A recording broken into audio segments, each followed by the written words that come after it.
No, Rasmus, no. No, I told you, you can't do any more experience today with Omega. We've already got an experiment planned for today. No, I don't give a damn if you don't want to play. You're gonna watch the qualification. You got it? Alright, hold on. I'm getting a second call. 1 second. Kazan. Jesus, no, I don't want to talk about your sister for the 10th time today. No, I'm busy. No, I do. Hold on a second, Kazan. Rasmus? Yeah, we're already live. I'll call you back later. Call you back later, Kazan. Alrighty. A Clarion Corp executive like me never gets a vacation day, even on the Bahamas. You can't catch a break. Anyways, hello and welcome to the Clarion Corp experiment. I'm your host and Clarion Corp executive, Lucky Mana, and I'm gonna be talking you through the qualification and the experiment for today. I'm joined by our wonderful Now here. Now, please. Now? Now, why aren't you talking to me?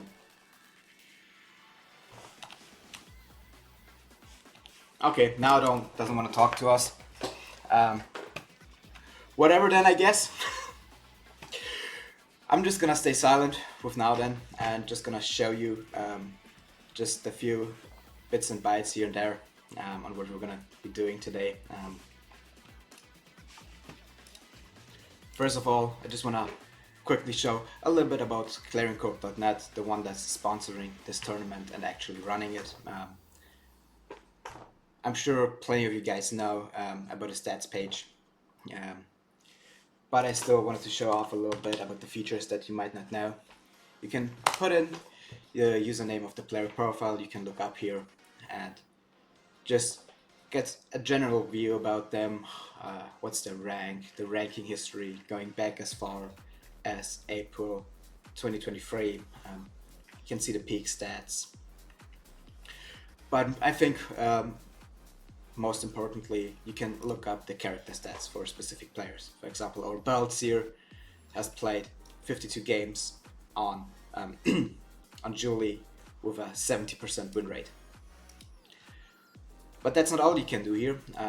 We're also trying to show more and more information about the community each time. So we are showing off which teams the player is part of, and if you press on the team logo, you can actually see what are the teammates. A recent feature that we've added, let me just quickly pull up a specific player where I know this feature will work. For example, our Nero here, since Zarnif is already complaining, you can look at their recent name changes. So if you know a player, you can see what their historic names were. No need to go to the splash zone anymore. The feature I just used was the leaderboards feature, where you can look up the top players of any regions if you like. So if we jump to Europe as a forward, you can see all the players that have recently or mostly played forward. You know, if you need like a teammate or something, or you're searching for a goalie, you can look it up right here. Same goes for top strikers, so we can once again switch it up to Europe as a forward in ranked. I know you're gonna see all the win rates from a specific character in a specific region, in a specific role. For example, our Rune here has a 53% win rate in EU with 1,000 wins and 2,000 games like recorded in our database. We've also got some tools cooking up. Maybe one of you might have known about the player counter that got sadly shut down after talks with the Odyssey staff. But we've still got our server pinger, so if you're taking part in an NA tournament, you can check the server pinger and see to which Omega Striker server you have the best ping to. So my example, I should probably be playing on North Virginia. I've also got a new tool cooking up the custom games manager. So if you ever saw a custom game where all of a sudden everybody had all the awakenings, it probably used this way to achieve that. You need to upload some files, but we've got an explanation right here on how you can achieve it. I've also got some awakening presets, since all awakenings is kind of a chore. So we've cooked some up, some examples that we think might be balanced. Last but not least, we've got a community tab with some websites that you probably are searching for, like Tactics Striker, for example here. Who the fuck can remember that domain? So just go to clarioncorp.net and you can find it right here. For the future, we're cooking up some more features. Blals already announced them in the Discord, like a community tab where you can find all the Omega Strikers communities and Discords. That's gonna be coming soon, stay tuned for that. But so much about clarioncorp.net itself. Let's just jump right over into the tournament.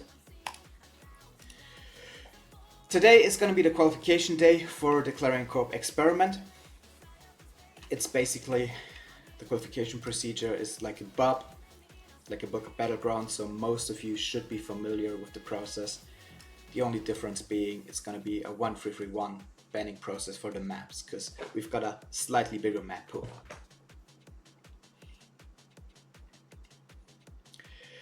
One special feature that I've cooked up for this tournament is our betting feature. You will be able to bet on every game that is shown on stream.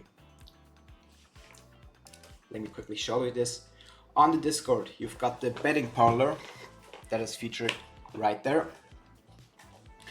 And for every game that is shown on stream, I will open the bets, and now you can bet on the teams. How do you get your Clarion Corp rewards point to bet with?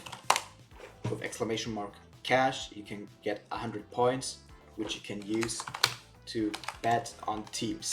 For example, I'm betting 50 bucks, 50 Clarion Corp reward points, on team 1. Why is it team 1 and team 2? Because we're gonna have a lot of different teams in the qualification, and I will announce it in this channel beforehand which team is going to be team 1 and team 2.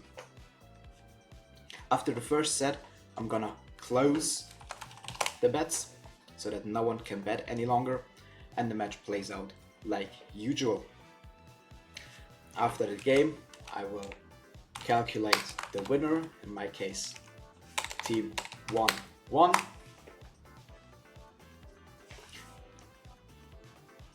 And then I'll probably reopen the betting for the next game.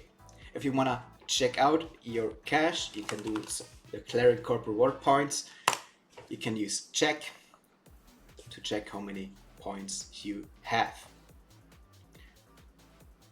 At the end, I'll close and announce the result. In this case, it's me, because I showed you this. You only get 100 Clarion Corp reward points at the beginning, and for every match that you bet right on, you get double your wager. The winner of the qualification, or rather the bets in the qualification, will get to choose an awakening pair that's going to be used in tomorrow's experiment, while the winner for tomorrow will have a different prize. Thank you, Toby, for showing and testing my code. Fuck you.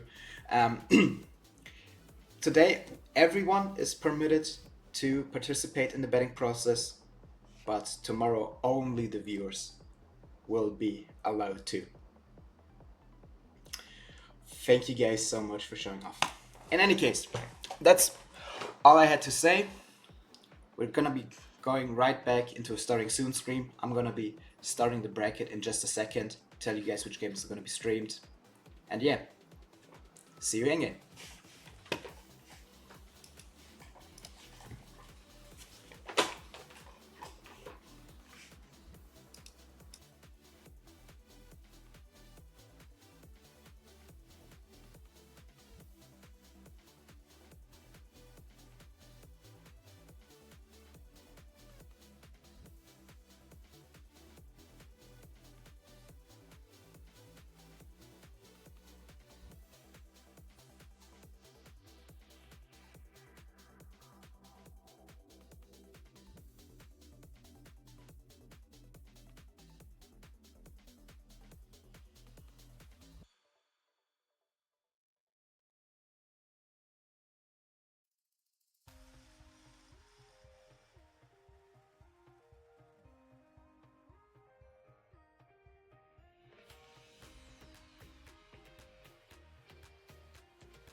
Oh, dude, I'm ecstatic right now. I don't know about you. I'm ecstatic. Okay, bro. So we Oh, are are we back. live? Oh my Yeah, god, we're we're live. back. We're so back. Oh my god. I wasn't back though. Yeah. Okay. No, because I just Anyways. got here, so I Oh, wasn't. Yeah, you know what I'm saying? yeah. You want to Nah, introduce yourself or what, no, bro? I'm here though. I can't. We're waiting. We're waiting on the draft right now. Omega Strikers Just- players and being on time. Shit don't mix. Shit don't mix. I'll tell that shit right now. Oh, yeah. Bro, Um. TikTok. Oh my god. Yeah, Imagine though, bro. like, yeah, like they had to clock in for this shit. Oh my god, they'd be fired. Like, oh man, I'd be firing them first day, to be honest. Dog, you complain about your work already. Anyways, Yeah, I we know. are back on live. Whatever. Shortage of caster. Whatever problem with that. Not short of Can't trust. caster. I descended. I Yo. descended from the heavens, bro. Yeah, I mean, thank you, Mac. But like, you can't trust no NA caster to come on time, bro, on an EU tournament. Including you. We know, Oh, bro. yo, I was been on time. I don't know what you Oh, we're mean. in it. Hold up. I almost said a cuss word, bro. Relax. We're in draft, bro. We got Bro, Spark you have to of introduce Resilience. We yourself, got the Health bro. Spark and we got Perfect Form, bro. I'm banning Zentaro. Time. Okay. Yeah, I Banning mean, Zen, bro. I don't care who plays it. Zentaro is off the board, bro. I think he yeah, said we're bro. playing Night Market. Fuck You Zentaro. are. That's what I'm saying. Blue band Zentaro. That's what I'm saying right now. I don't know the team names. And they banned Amy. Yo, ayo. I'm gonna use some cuss words. Fuck Amy. And then we got Julie. Broken character, especially on Night Market. No cap. Era, I don't know who be playing. That better be a goalie era. I don't want to see no midfield era in my game, bro. Yo, what? I No, play you air for you. brawler era. There's a Okay, difference. okay, but like I'm goaded, so it doesn't matter, no. I want to see it now. I want to see it now locked in, bro. Bro, Damn, they it's get this on PF, this all locked bro. in, bro. They, goddamn. Yeah, now. Okay, we got an Asher too. Asher era. Oh my god. What's Blue going to counter with, bro? What you thinking? Atlas is broken. Um, yeah, either Atlas or Estelle. probably Atlas because no one in EU likes Mako for some reason. I don't know why. Yeah, but what did I I tell mean, you? that's because I tell like you. Atlas is broken plus perfect form. X. I mean, like X That has Asher to be an Air. I air goalie, guess. I or mean, it's just air it midfield could and be then Ash. Asher goalie. Yeah, it could be Asher goalie. I Yeah, want to see. I mean, I but think like I think power duo better. You I know. don't pay attention to EU. I barely pay attention to NA.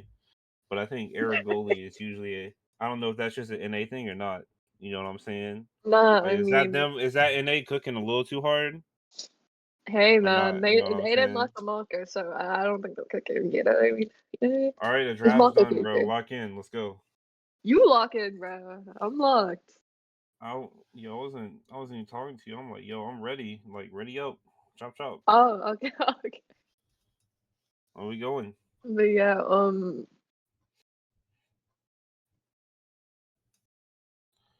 I forgot already. All right, Atlas. It was Atlas, Estelle, and Julie yeah, versus on blue. Era, Asher, X. Yeah, on red. Who's taking Spark? Probably the brawler or the goalie, Well, but both brawlers are taking perfect form for sure. well, yeah, okay, but like usually, probably. Well, okay, PF is just good on goalies. Like I hate having to go against a goalie and they have perfect form because then it's like impossible, especially if like you're, like you're a I feel melee like the brawler against a midfielders melee brawler. Yeah. are taking the Spark, which I think that's a little Yeah, but the unusual. thing That's all I'm about saying. I just think it's a no, little unusual. That's all I'm saying, my damn. That's no, all but I'm like you gotta saying, think about it, like bro. damn. No, you got nah, bro. Think You gotta about think it. I about don't it. want to Think think about about it, it. bro. I don't want No, to think think about it. about it. No, I don't want to Right? think You about it, have the bro.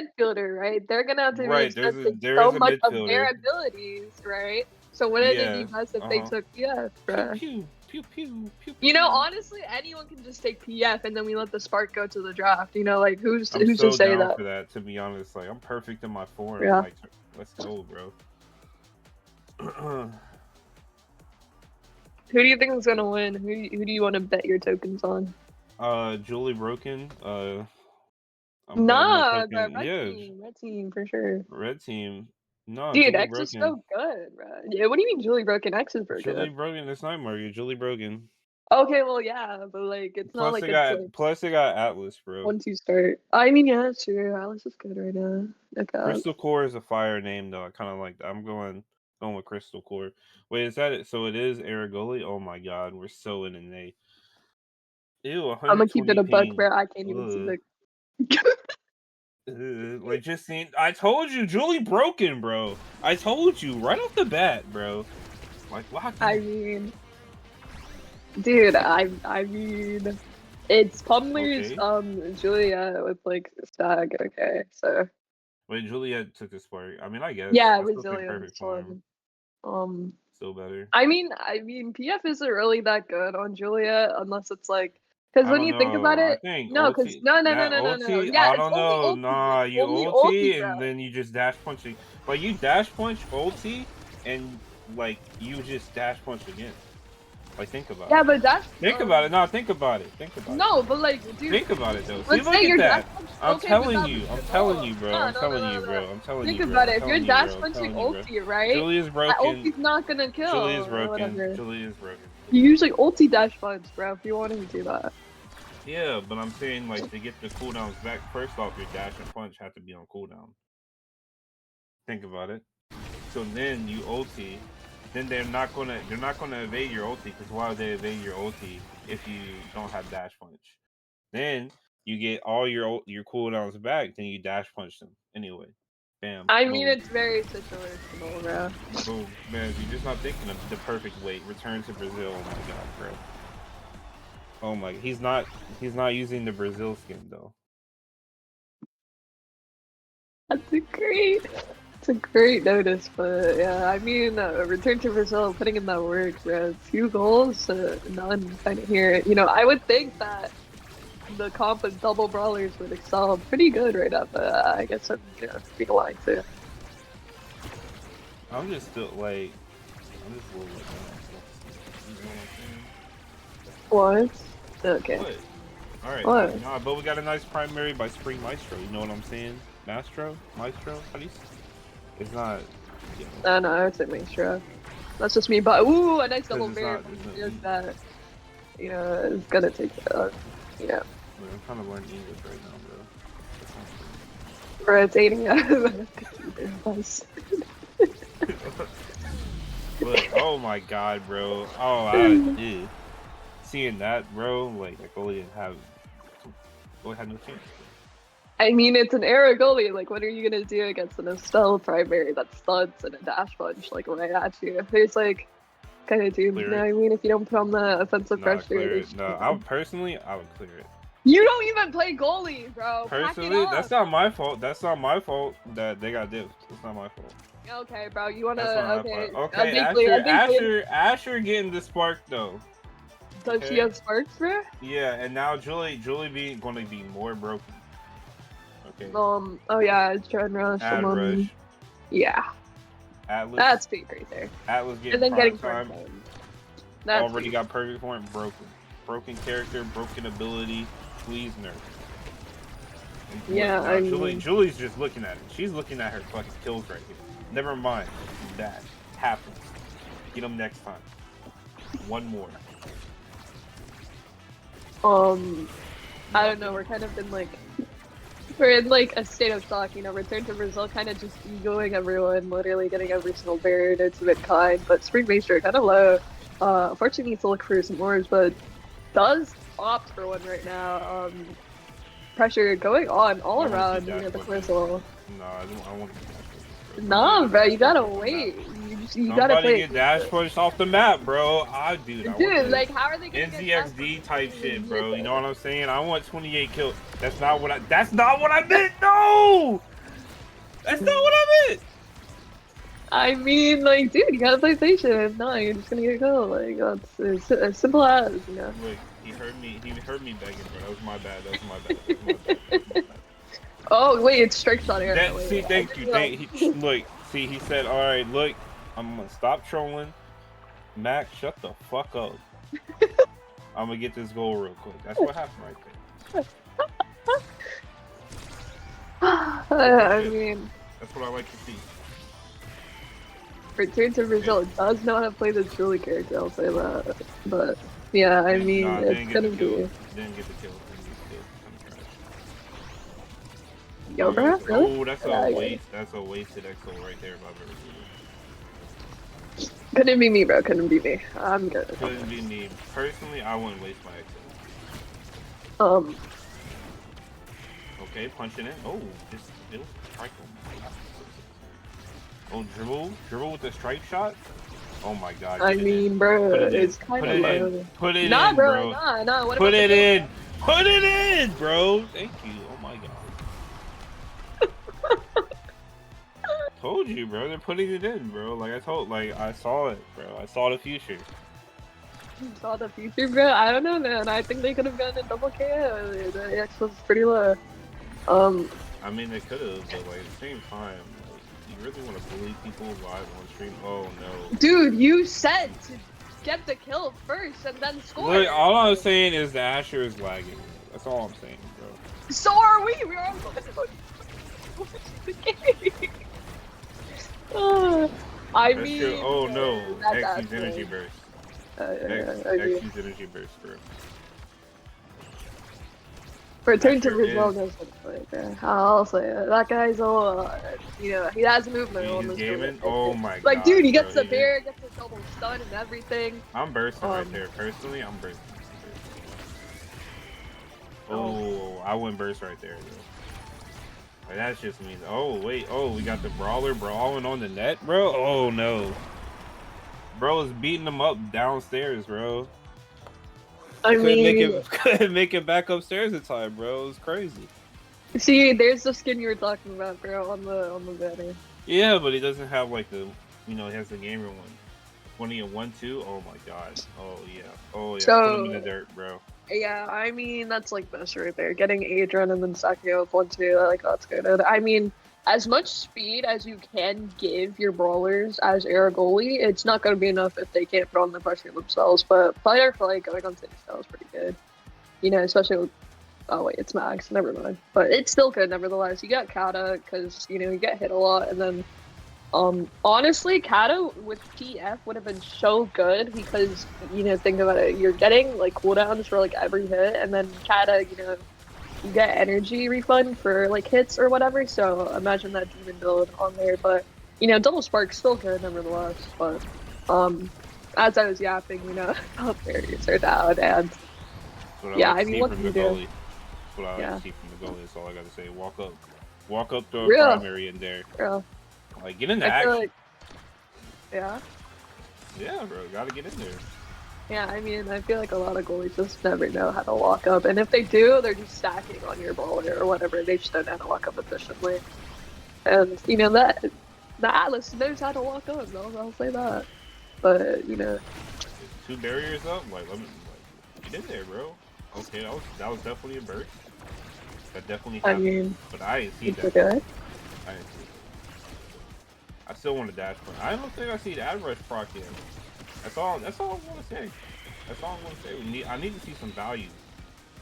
I mean, they're getting very fast. You know, like, use that burst to kill. Use that burst to kill. You know, fuck the goal, bro. That's what I wanted to see. Thank you, bro. Oh my god, he knows what I want. Oh my god, he knows what I want. See, we're blushing at we're blushing at each other right now. What we're doing. I mean, Miss Julia has single-handedly more ego than the double brawler or something opposite team. I mean, yeah, baby. That's what I like to see, bro. Broken character, bro. Yo, please. No. It's just a stun. You know, it's just a dash punch. That's all there is to it. Uh-oh. Oh, I mean. Uh-oh. Speaking of dash punches, bro. Hey man. I'm wanting to use Atlas to react. That's all I gotta say. W weight, but doesn't react to their own weight. Unfortunate. But yeah, I mean, I see a dash punch in the future, bro. Oh yeah, I smell it actually. Oh yeah. Oh, I mean, oh an no, ult, we're just yeah. ulting. Oh, we did not ult properly. Actually, it's happened to me before. I think I've ulted and then, like, they have Oh, okay. Yep. but I think I've ulted before and then, like, they were in my near end of the ult and then they just flew away rather than being a die. But it has to do with, like, the double hitbox or whatever on your ult. Unfortunately. You know, I think the But Juliet yeah. made a big difference. I mean, like, I to think be the fair, Juliet bro. I think the No, Juliet no, made a no, difference. no. I mean, it's night market. It's a great, map to play Juliet on. But the thing is, the red team, even with having a double brawler type of setup or whatever, and like having the air goalie to support you, there was just barely any forward pressure coming from them to like overthrow. I think the value that the Juliet had just by finding those needed KOs wherever they could find them, and then actually using the opportunity to push up and score whatever. Well, I think having a midfielder kind of helped that too. Yeah, but it's also night market. If you have like two brawlers that know how to apply forward pressure and like get the kills, because again it was like PF start whatever, all you have to do is just take away their midfielder, and then you have double brawler against a brawler and a goalie. Like that's pretty good, but we barely saw any of that, so maybe that's something we can hopefully try to work on and utilize better. You know what I mean? Yeah. But holy redirects from the Estella. Holy 113. Range advantage, I would say. Broken. Yeah, I mean mag souls on the midfield, definitely something you've been seeing up a lot more in NA, running like double mag. We didn't run double mag here, but just having mag and then having to get the night market's like middle speed gate is also just really valuable because you're getting that extra speed by doing absolutely nothing, and then obviously you don't have to contend speed middle gate as much as you like need to because you have that mag already, and then having FOF and like God knows like what build for speed, pretty awesome. Yeah, speed is king in the game. No kissing, no cap. It is a size patch though for brawlers, but I love my speed regardless. So game 2, what's up? Is there another game? I don't know. No, it's BO1, I think. Oh, is it? I don't know. I have no idea.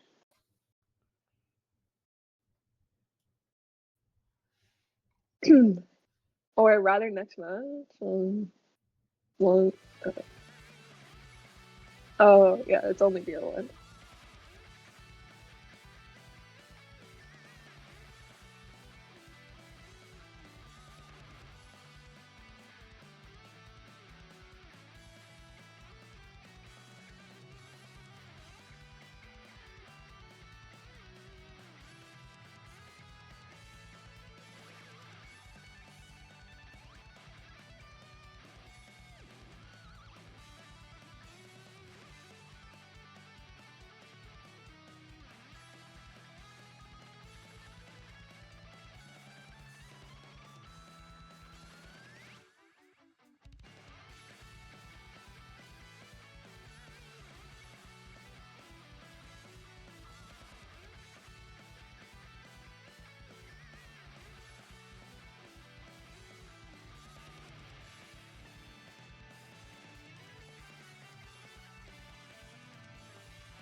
game number 2 of the Clarion Corp trials. I'm Hurricane, and I mean, I was a little bit late, but I still have me, Kia.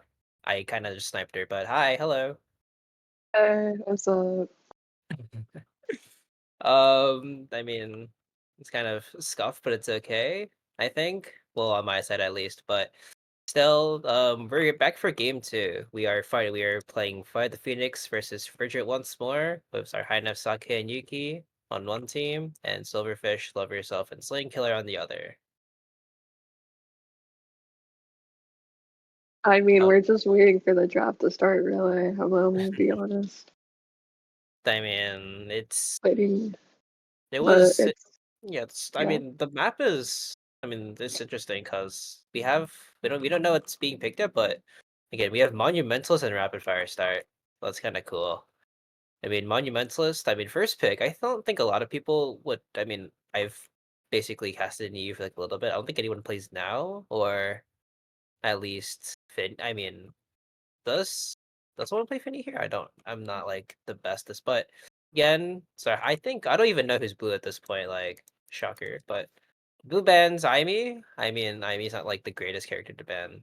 It's still a really strong I ban though. mean, that's crazy. I mean, it's pretty good right now, dude. That Yeah, I mean, character, ooh, it's frightening lately. 80, Well, too I good. mean, you could. I mean, you could look at the NASL stat line, bro. I'm pretty sure it's like 80% like presence in every map, like in every game. Kind of Yeah, I crazy. mean, that I mean character's spooky, bro. I won't lie to you. Enemy character is kind of It can scary. get, yeah, it can get it done, that's for sure. I mean, Enemy ban coming. I don't even know his blue team. Kind of sucks, but I think. I don't I know what mean, map we're on. the maps go so hard. To wonder what's going on, but still, I just waiting. What the hell? But so far, we're looking at one team go. I think we're just waiting. I think 30 seconds already passed, so I'm kind of unsure about who's banning what, but all good. Yeah, I mean, barely anyone plays Era. I mean, it's a monumental start. You either lock in the now, you lock in the Era. It'd be great picks, but I mean, Era but is yeah. weak, so maybe think of Rune. I Possibility. mean, yeah, Era is not great, but um, if Era, I see yeah. a monumental start, I'd consider it. But that's just me, that's just me. But yeah, I mean, I wouldn't be surprised if we see a Rune because monumentalist Rune's been good still. Like holy redirecting he can do. He's just pretty good right now. Same with Ivy, but yeah, I mean, seeing it now would be pretty beneficial because it is monumental start. You kind of get like this right there and then, but it's also rapid fire and. Needless to say, rapid fire is just good on anyone, an overall router.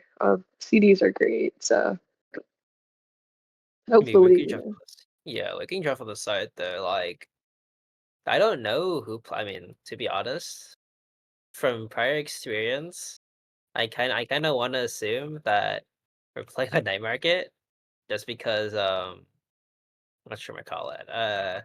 Sake's our high nef. Me and Fierce Fury kind of cracked at that map. And Yuki, I mean, we saw them play forward on night market around. I think was it 2 weeks ago? No, it wasn't because I had that week off. Yeah, it was like 3. It was like 3 weeks ago when we were doing losers for EUSL. And even though, yeah, I mean, even though Yuki was playing Brawler X for fun, doesn't really mean anything. But still, I mean, if we can see Yuki on like a crazy Brawler, well, a crazy goalie at least, I think, then it'd be kind of fun to look at. type A. We're just waiting to see what the map and like all the drops are so can get. It's like hard to say Well, anything else, I mean. I mean, who do you think's gonna win this game? I mean, you have 3 USL players versus I mean, I don't want to say uh, randoms, but like compared to them. randoms to us because we're from NA and we haven't seen them in the league before, but I'm gonna have to go with Red Team, just because, like I've casted ESL 1, a little bit of ESL 2, these are pretty recognizable names for me. especially for being up, you know, in NA. So I think I'm gonna have to go for red here. And you know, if I can bet and gamble right now, because I don't know where the channel is or whatever, I'd go for red. You know. Red is Phoenix. Wow, did not know that. But still, whoa! Oh my god! I mean, this could be really funny. So, if they actually go with the Ivy ban, then they're banning I think they're trying to ban out Yuki, straight up. Or well, I mean, Zarhanov and Yuki both play Ivy, so it wouldn't be like the hardest thing to figure out. But still.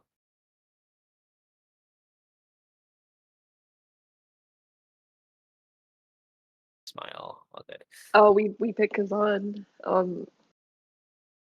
Blue side has picked Kazan. That's great. I mean, yeah. I honestly, I would love to know the map that Kazan's being played on. But yeah, I mean, Kazan's good. You know, it's a rapid fire start, so it's like, you know, constant primaries, which is, you know, a pretty annoying part of Kazan.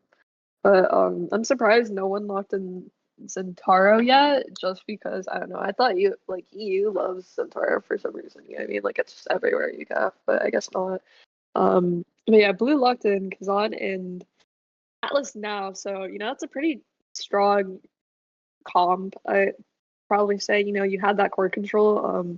And then Atlas. Atlas has been really good lately. Like, you know, I don't know, this Atlas character is just way too good, you know what I mean? Like you have rapid fire starts, so it's just like constant like shields. So if the opposite team's going like a melee character like X, because they did lock in Rune Vice X, it's gonna be a little hard to score just because of that you know, constant shield, primary, whatever nonsense. But Rune Vice, you know, Rune Vice X, we're gonna see a little bit of a damage comp on the red side. Probably all benefiting from rapid. Maybe the rune, you know, opting for Moni, but yeah, needless to say, it's gonna be a pretty interesting game because you have like double healing comp versus like damage comp. So I don't know, maybe we're gonna be seeing some stats on the screen. But it is Atlas Lab. Oh my god. I mean, Atlas Hub on this is interesting. I mean, EX pick into the room pick into Vice. I mean, this is really strong for Phoenix. I mean, in particular, we already know that Yuki plays the Vice character really well in USL, but again, Zarhainov has seen we've seen all three players of EUSL on EUSL season 2 on these characters, so I think they're very well versed in whatever they play, so it'll be really interesting to see how Fridge decide to play against it, because again they have the sort of meta pick. Well, not really the meta pick. I feel like instead of having Kazan, it'd be something different, but still, like having Atlas, great pick for the Awakenings now, great pick for the Awakenings, and Kazan also a great pick on the Awakenings, like just the side in general. So we'll see how this team cooperates against one of the more heavy-hitting damage link comps. Yeah, honestly, I'm gonna be very honest. I say so with whatever you say, but we are finally getting into the game after what seems like to be a very long time. But yeah, let's take a look at these, you know, gear awakening picks, hopefully. But we are gonna see the EV Vice as always. Triple rapid fire on the side of play of Phoenix, and yeah, triple rapid fire, double mag, which, you know, we have been seeing a lot in NA, just because, you know, crossing that speed gate, you know, getting that speed for absolutely no reason. You don't have to interact with the core like you do with flick kicks, and you know, it's gonna be a little trivial to go against if you aren't running the double mag, honestly. But we do see one mag on I think now, and then I believe it was flicks on X, but yeah. I mean, Sake looking really low right now. The both barriers did fall. Flicks on Kazan, sorry. Yeah, but currently Sake looking really low though. Has to still fight against Lane Killer's flip here. Still looking really low as core offense doesn't go wrong though. Too bad that Sake is still pushing up. Does find the KO though. Slane Killer having to flip it out. But again, 2v3 power play for the Fridge here. currently looking to see if they can take the second barrier from Yuki, but Yuki still has a flip and still has basically a lot of abilities, but instead that flip is burned for no reason, unfortunately. But Zarhainov, somehow the core getting right back to him will sink it into the top side, and that's 0.1 so far. Yeah, I mean, an unfortunate clear from Scan, Claire, like right there, hitting into the anomaly and, just being more so to the goal right there, sinking it right in. But, damage, as we see from the spawn, pretty strong, considering the fact that the Kazan is off the board and, the Atlas having to get that ult out. But, both barriers lost here, but the pressure still remains. I mean, so far, Zarhainov's trying to keep it together as Sake is trying to beat up the Kazan, who's still level 1 for some reason. He just hasn't been getting anything. I just lied, level 2 now, but still, he has to find some way to get out of this position because Yuki, Sake, and Zarhainov are all pushing in that corner offense really well and a great strike. Having to wait for that strike shot to come out, doesn't come out in time, but Sake, second point there, looking really strong even though they have died at least, I think, once. Yeah, I mean, you do have, it is a triple damage bomb, nevertheless. And, you do have that Monumentalist now and Atlas, so, you would hopefully assume you're getting enough healing as is, but I guess not. Damage is so much, it's like, even if you have healing to go against damage, you have to be mindful of when you're evading and how to avoid, getting hit by certain abilities. But a beautiful clear from the Atlas will save that goal just for now. I mean, that was just a crazy start angle, but again, DTLT taking with his life there. Sake pushing it right in, and it's the unstable anomaly that sends it right through Slaying Killer there, unable to defend against both Zarhainov and Sake. And that's the first set so far for Fight at the Phoenix. Yeah, I mean, Flight of the Phoenix just having so much defensive pressure and putting on that damage, breaking on those, I forgot what was the word, but, those momentum plays, and we are going to see Primetime also the room there. I believe Rapid Fire Primetime room, which is pretty good because you're just going to be spamming so many anomalies and probably having a high redirect score, which we usually just see on a rune here, but size is gonna go to the actually, you can't deny all the size from the world, unfortunately, and it is a size patch, so getting that size on the dollar is gonna be pretty big, because not only that, he is gonna be big and applying a lot more offensive pressure. And speaking of which, Kazan already dead. I mean, unfortunate kill, but again, that's what we kind of expect from this team here as they're trying to push through, and unfortunately, Kazan does come back online, sealing the power play again, but it's still DTLT and Love Yourself trying to rush through. They did take one barrier from Yuki, but still, it's getting stalled out really, really well, and a great clear will send it right back, but the midfielders are having such a hard time here, as Zarhainov kind of just almost losing the interactions sometimes, and DTLT playing it just really well against the rune, but again, it's just, how do you defend against all of this util being dumped? Unfortunately, it is saved, but Slaying Killer did have to burn a flip in the process, and so does Yuki too. But an unfortunate kill, the top split, taking out Yuki, and that's DTLT showing it right through, and that's 0.1 so far. Yeah, I mean, an unfortunate Valorant will just have to set the goal inside of their own net there, but it's always, it'll happen nevertheless. But speaking of which, another kill coming from the Kazan there, kind of dead off the board from Yuki, it's a little spooky to say the least, just being right in and then killing him and then he's gone. Speaking of deaths, the now is off the board, and ult will have to come out, but can't do anything about that because you are finished, and it's 1-1. Yeah, a resumed power play from killing off DTOT and Love Yourself meant that it was just a perpetual who can shove it in fast right now. There's just so many cooldowns left to weigh out. It just kind of was really hard for Flame Killers to get it out so far. But again, just the rune predictions are hitting so hard, and Zarhainov and Sake do take both barriers in the process, and even gets the gold to the X, helping out in that process, giving him a bigger strike back. And again, Sake, Zarhainov, and Yuki, they're pretty good. I mean, pretty good is an understatement.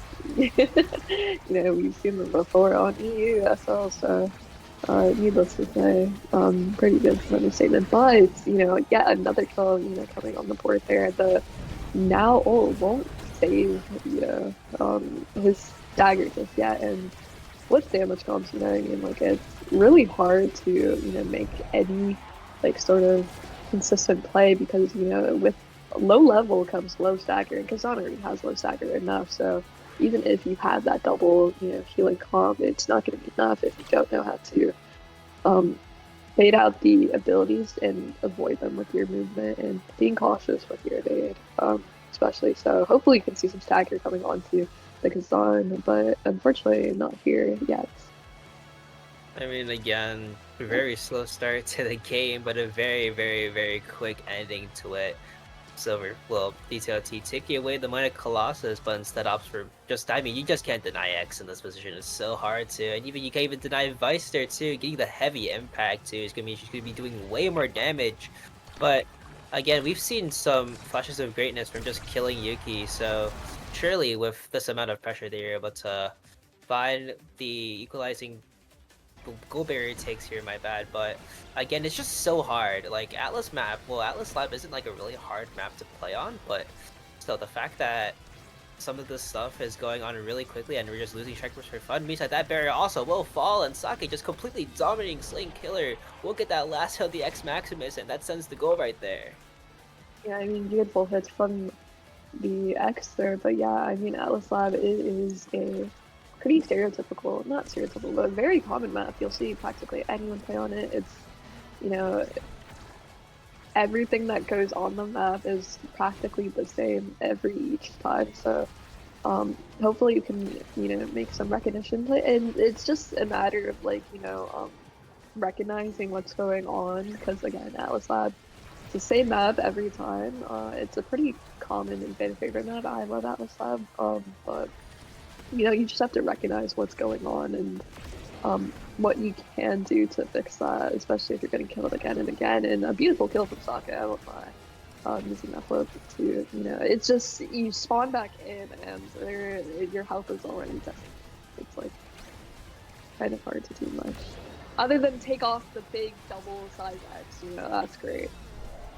Doesn't even matter as that flips kind of secures the goal there. Doesn't really find any value, but still it does get the stun off of Slaying Killer and does get that second goal here. Now Flying Phoenix on match play right now. I mean, they've shown a lot of great things, but again, they just have to. I mean, I feel like the first kind of has to play around it, and they've been setting it around the edge a little bit too much, and it's not really the greatest thing for Sake as he does find one. Even Love Yourself getting taken off the map here. Yuki even pushing up twos are kind of deciding to play that midfield for once. Kind of starting with the play, unfortunately, but still, you have to see whether or not they can do it. If they can get the goal, but unfortunately, Unstable Anomaly does send the goal right through, and the related strikes don't come together as DTLT sends it right through. And that is just unfortunate. Yeah, I mean, great play from DTLT. They're showing them that they still can play more, and they're just not out of it yet, But yeah, I do agree. They have been kind of just standing near the edge a lot, but it is Atlas Lab. The barriers are relatively close to the end of the map. But speaking of which, the barriers are gone here. It's, a chance for a momentum play. I mean, they're just, Bridget once more is showing that they aren't backing out just yet. Flip coming out. It doesn't even matter because Sake! Oh my goodness. The weighted flip for so long doesn't get any value, and Sake is just able to punch it once. He wins the strike board, then he immediately just flips it in the net and just sinks it right in. This is Flying Phoenix taking their first game so far, since they're kind of a little bit late of a schedule, but their first game, they're 1-0. Yeah, I mean, we are a little bit behind schedule, but Flight Phoenix putting the work and saying, nah, we'll turn it back, speed back, let's look at the stats board. Roughly 10 KOs in total compared to 4, definitely, like, it's just really hard to evade all the damage that's coming on you, especially with, again, like, you have that double healing comp, but if you're just gonna stand near the edge and avoid, like, the, simple secondary primary combo, it's gonna be relatively easy for them to punish you for that because there's not a lot you can do when you're putting yourself in that situation. You kind of have to like avoid what you can, and then hopefully have your comp heal you for what you can't deal with, if that makes sense. You know what I mean? But Frigid once more, it's still putting on the pressure and effort to, you know, combat a damage comp. A great game, you know. Great games to both teams, and we will be right back for yet another winners game, winners semi, well, winners quarterfinals up on the horizon. Make-A-Wish Floor versus Wii Windows Part 7 coming up to you as we head into this momentary break.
And we are back yet again for just the winners qualifications in general. We have two teams that have gone 1-0 so far. First off, we are heading to game right now, but currently it is Brack, well not Brack, but Near Llama Crafted Venom versus Wood, DF Grim, and the Child coming out. His really nice Atlas Lab game. Both Awakening, well, everything has been drafted out, so we're going to be seeing in-game what they pick. And starting Awakenings are Perfect Form and a Treadle Rush. I mean, two very crazy Awakenings to pick, but still, I'm really wondering what comes out here. Yeah, I mean, I'm excited for this game. You know, we have very recognizable names on both sides here. So especially with these comps, you know, I never imagined that we would be seeing a Mako in EU. Like, hooray, you know, like the meta is changing, times are changing. You know what I mean? I mean, No, okay, whatever. You don't get it. You know what I'm saying? I don't get it. The pick is so hard. And again, I mean, it's Rune Julie Mako versus Estelle, Vice, and X. I mean, X Perfect Form goes so hard, you know. I mean, even that goes really hard, but again, it's kind of just seeing who can get there first, and Llama-Craft so far trying to get the orb. Doesn't really get it though, has to back off for the time being. And again, the child trying to just find any kills, but again, it's just, how can defend against Venom and Wood? GG's. And Yeah, I that's the first mean, plant, you know? hey man, a dribble into a dash launch that gets the sun is a pretty good play overall, but let's talk about the awakenings just because we are going to see siphoning on X instead of, you know, like double max compared to like, you know, double max Rune Julie, but I believe roughly PF on everyone except for Juliet, so we're gonna have to see that Juliet put in the work for those dash touches and, you know, make use of their Adrian Rush block, but yeah. Currently, Chow just beat up Llama-Craft so far. We'll find the KO first of all, but again, still that power play so far. Let's see if they can convert here. Nero just holding it down so far, doing really exceptionally well as Llama-Craft will come back on in a short while. But so far, they're holding it down really well. Wood, Grim, and Chow not trying to put in the effort, but again, they do come back online. But in return, they have gotten a lot of damage on Venom Yami. Having to try to find an orb there, we'll be having to wait for the time being, and again, if they can get the kill here, it'd be great, but still, the fact that they haven't found a kill just yet on Venom, that they're missing abilities left and right is so really, I mean, it kind of just shows that they're not ready just yet, but again, we have to see whether or not they can get it through now. Nuren and Child would locked in a 1v1 here, has to flip it out, but again, the Child still has a lot of energy to his name here. But on the other side, Venom trying to just sink it right in. The sword angle comes through, and the banish also comes through too. And it gets something through in Llama-Craft, timing it perfectly well. That unstable anomaly taking it right through, past the Estelle. And that's point 2.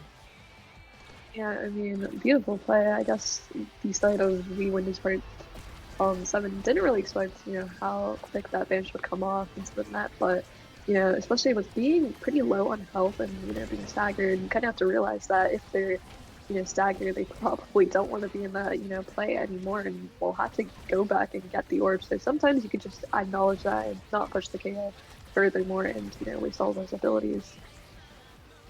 Kit burned out by Wood currently. Thundershock coming online so far, trying to get the flip off. Does have the flip off, does spay out Nura, and that's both barriers going down so far. Yami kind of just looking really low so far. Might even get hunted as Llama-Craft did there in the beginning. And that is again another KO. That Supernova coming through. We'll find that KO on Yami, and again, it's just kind of had to defend against this. The child regaining a lot of abilities too, and it's just locked. It's just completely gone because Nira couldn't really do anything in that moment, and the child sending it right through. Finding the KOs were really important in that, and if they can keep finding KOs even though they don't have an ad rush proc, then they'll definitely be really strong. Yeah, I mean, you can also argue that with PF, you know, it's PF that's enabling them to, you know, get these KOs in the first place because, again, hits will lower your cooldowns, and with all these headsets coming out, you know, I guess it's okay to continue pushing to find those KOs, even if staggered, because, you know, you won't really get jeopardized for it as much because, again, you're trying to go for the sits anyway, and it'll lower your cooldowns because as a complete here, you know, even low, they're just trying to push for those kills, but it won't matter because in the end, it's Make-A-Wish goalie that took the set, regardless of all those KOs that came out. That Llama-Craft, the villain, only again just putting in so much work, just shoving it right through when no one expects it to happen, and that's another set down. But again, this draft looking really scary right now because even though they do have first pick, they have 4th and 6th as well, and that's not really something you want to see because if you're getting KO'd off the map, then unfortunately you won't get any XP for the upcoming sets, and it looks like the X is going to be scaling insanely well. 1-2 punch being taken, along with siphoning on it perfect form. Oh my goodness, this is just looking like a chaotic festival of KOs and damage.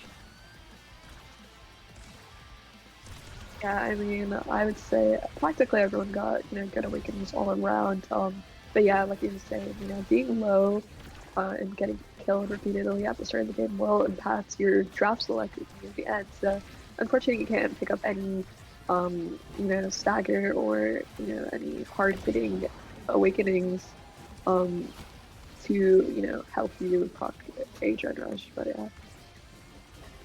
Simple dash punch, both find one barrier, but again, Llama Craft looking insanely low right now, having to defend against the child. They're just really, really strong, but again, a lot of abilities being dumped on Llama Craft. They might even go for the KO if possible as they're trying to find right now, but isn't found so far. But with Venom Yami back online, he might be finding something to try to seal it out. But again, the X Maximus fighting so much value, finding that second kill. Again, sending it to another perpetual power play, but Wood and Grim pushing up. Almost had that barrier taken, but again, with Flip on the Estelle, it's going to be looking really hard. It's deflected by Nuru. Llama-Craft trying to push up, trying to get something done, but again, they're just bunching so much damage on Llama-Craft. He has to stay really far back, but again, it's Venom with the confirm. A lot of passing plays going through. It's overtime now. Corp will be going red really, really quickly. We're going to see whether or not Wood will be using that flip to our advantage. We'll flip it out to save it from getting that point being stolen, but again, they still have to work through that one barrier. Just might have caster cursed it there again, but still, they have to fight through the supernova. And it's not looking that great because Venom's looking really low. He has to really push up and find all these opportunities, but they're holding it down so well. They're trying to focus on the KO, and Venom Yami looking really low too, looking really, really killable. Almost gets it too. The banish also coming through, but again, it's just a really great save for both teams. But that again, an unstable anomaly, just predicting that clear right there. We'll send it in at this very chaotic points. Yeah, I mean, Llama-Craft putting in the work there, we Windows Part 7, it seems as though, with all these momentum plays that they've been getting, killing the Julia again and again, they just can't seem to put it into the net, and I believe the reason why, even with, like, triple PF, is because, you have all those abilities and you're just using it to kill again and again. You can't move anything from that because you're lacking the abilities to do so, even with PF. You know what I mean? Because Llama-Craft is just doing a beautiful job at, keeping the court in possession and in play, while Benayami is just, I guess, the punching bag. But needless to say, Benayami sending it right at Wood and getting the goal.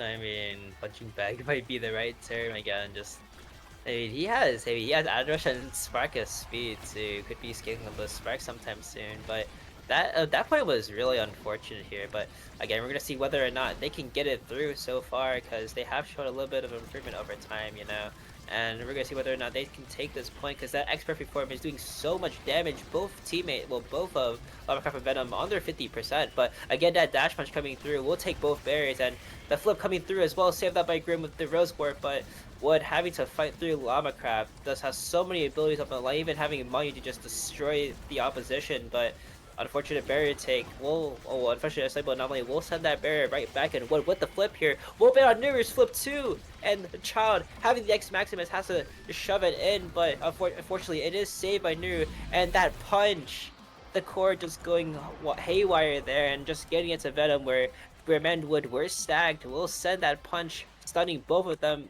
and sending that core right into the bottom side. And it's Llama-Craft with the MVP. He just has so much to choose from. Yeah, I mean, the only spark left here is Spark of Resilience, so hopefully you can see that going to Juliet, because, double spark is better than one here, and it's going to be crucial because, again, it's like one of the stagger awakenings that you need to survive, but we are going to see the prime time stacked onto PF, so just more anomalies, more redirects all around, and we've been seeing, Llama-Craft being, well, rather excelling on that very well, and that missile propulsion and a Deadeye pick is going to go pretty hard, because you're not going to expect the red corded plays that may come out, and not only that, but damage as well. Double banish coming out will secure that first barrier, and it looks like everyone got a lot about the draft here. Venom Yami getting staggered, but also Wood also getting specialized trading too. That is going to hit so hard when it comes the right time to use that supernova, but again, unfortunate series of strikes will send both barriers down, especially on Nuru's side. Unfortunately, he didn't get that barrier down, but again, hunting for the kill is the child, finding their fourth KO. The fourth KO streak coming out so far. It's a 2v3 power play currently, and again, they just have to fight through Nuru right now, but again, it's just so hard to do. when you have the when you have Nuru perfect form on the Mako as well as the flip online too, they just have to fight through. And if they can't get this offense going quickly, it will probably be a goal if possible. But again, they're just trying to defend so well, and a lot of layered strikes will save that so far. But again, Venom Yami is so crucial to this offense. He just needs to find one dash punch, and he's been finding so much value so far, and will probably send that goal in if they can actually just get a setup going. But Flame Flurry almost getting it through, but again, just the soaring angle too. Unfortunately, it was saved by Wood, but Llama-Craft, another unstable anomaly, will send it right past the predictions. Just going insane right now. Yeah, I mean, what a beautiful play from Llama-Craft there. Putting in the work, I would say, with all the anomalies coming out, it's hard to defend against all of them because, again, you have what prime time PF, and it's just really hard to kind of do anything in that sort of situation because, again, Nuru having PF and God knows what else, it's just hard because even if you have PF yourself, it's not that easy to score against a PF Monko because you kind of need help from your midfielder as well, but needless to say, they did score the goal in the end. I think fighting the KOs are the most important thing. Llama-Craft dying there, getting his orb sniped by Venom will make sure that that point was secured so far, and he has to play life right now. Venom Yami having to just wait for the orb and will cost a barrier in the process for both teams, but again, you just have to fight through this offense so far, and just with Estella and X, I mean, it's just damage and core control, which is very, very scary in general. But again, the Atlas are doing a lot of damage. I think they're hunting for the KO on the child here. Llama-Craft having to just send the anomaly, and that's the first ad rush proc. Let's see whether or not Venom can actually do something about it. But Grim with the flip out will almost get it through. Wolf was a 60-second barrier too, and again, just the dash punch having to make Wood burn that flip as well. And the child will be coming back online. Llama-Craft fucking also really also well, and again, Wood just having to section off part of the map there. Mirror forced to flip here and has to just keep it away, but Llama-Craft getting away as well. He's still alive for the time being. Another average proc, but it's too late. Wood securing it by just striking it past Nuru, who is so focused on just getting the shot out of the play. And currently they're up in points for the first time. Yeah, I mean, I think there's been a realization that's been going on with the Wii Windows Part 7 here, the change of pace and utilizing their abilities a little more better, I'd say, but I just want to say Llama-Craft doing a really good job at evading as much damage as he has been. It's just really good because, you have like this triple damage combo coming at you, and there's only so much you can evade, and it's just been doing a really good job at doing so. All of abilities going awry, leaving Nuru with no goal to defend. Well, no goal barriers to defend with. But Yami Llama putting out the damage here, getting the double banish too. Is basically a 1v1. Grim actually getting it out just in time for with the TP back, and it's looking really dangerous so far as the child is building so much momentum. But just Llama-Craft, oh my goodness, substitute of ESL Season 2, best one so far, and he just sends it right through. Match point currently for Nuru, Venom, and Llama-Craft, and they've been showing greatness so far. Let's see if they can seal the deal here. Yeah, I mean, a beautiful solo play from Llama-Craft will just put it in the net. That Mag Souls on the midfield is just making all the difference there, especially with that X onto you. It's only siphoning along that it's not Mag Souls, so having that little bit of speed, but unfortunately no flip coming out there, and we will be going to game set 4. Set 4, that was kind of just unfortunate how both barriers just immediately fell. And the X this time actually getting things, and he can even pick up the Demolitionist for his troubles if he does take it. But again, he will pick it up, and kind of just have to see whether or not they decide to scale even more. There's the Among Titans too. Oh my goodness, I mean, that X is going to be just so damaging, and if they can't close it out now, it's just going to be really hard to defend against this entire comp, because as we saw earlier, just the amount of KOs being pumped out end after end after end was just so hard to see, and it looks like they're trying to fight back, but it's just impossible if he can't find a ad rush proc to just send it right through. Yeah, definitely, I have to agree with you there. That ad rush proc will be, I believe, the deciding factor of this game. The amount of momentum to get from it, but definitely getting those speed awakenings will help them, find those agent procs, because without the size, you have to be more cautious of where you're positioning, and but if you do get speed, you're more lenient with your positioning because you can have speed to compensate for it and probably get that dash punch KO that you want. Chow looking really low. Will have to burn his last event. That dash punch will come through again. Another adverse proc for Venom. Even has the flip online. Will be trying to use it. Goes out to the bottom side. That flip being stalled up by the Supernova. And again, Wood with flip up will have a chance to save from anything that's going on so far. They can find a great kill. Now Chow back online. Back to the 3v3.